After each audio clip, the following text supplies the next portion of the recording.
বন্ধুরা, তোমাদের বলেছিলাম বাস্তু পুজোর জন্য ব্যস্ত থাকবো। তো এই দেখো বাস্তু পুজো করেছি, ঘরে ঠাকুর রাখিয়েছি, তারপরে তিল আর হচ্ছে আলো চাল দুধ শুদ্ধ জল দিয়ে পুজো করেছি। তারপরে দেখো ঘরে সমস্ত ঠাকুরদের পুজো দিতে হয়েছে। আমার গোপুসোনা আছে, গুরুদেব আছে, পঞ্চতত্ত্ব আছে, বলরাম সুভদ্রা আছে, গিরিধারী আছে, শিব ঠাকুর আছে, লক্ষ্মীনারায়ণ আছে, গণেশ আছে, অনেক ঠাকুর। তো এনাদের সবাইকে পুজো দিতে দিতে অনেকটা দেরি হয়ে যায়।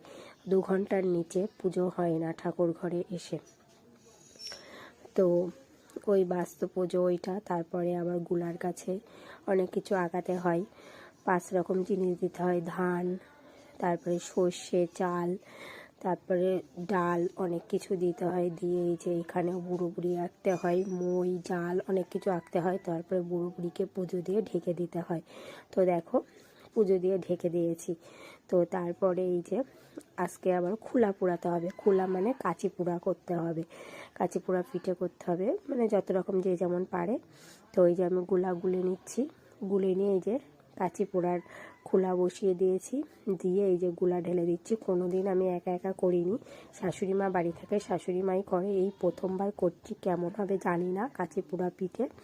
তো এই জন্য আমি কাজে ব্যস্ত ছিলাম বলে আজকে আমি তোমাদের কারোর পরিবারে যেতে পারিনি, কিছু মনে করবে না, কারণ একা হাতে সমস্ত কাজ করব। তো তারপরে উঠোন গোবর দিতে হয়েছে, সেটাও গোবর দিয়ে নিয়েছি। তো এবার আমার এইগুলো দেওয়া হয়ে গেলে আমি যে ঢেকে দিয়েছি। দেওয়ার পরে তারপরে এই যে আমার কাঁচি পোড়া পিঠে হয়েছে। খুব একটা ভালো হয়নি, আমি পারি না, যেমন হয়েছে সেমন করেছি, এই প্রথমবার করেছি।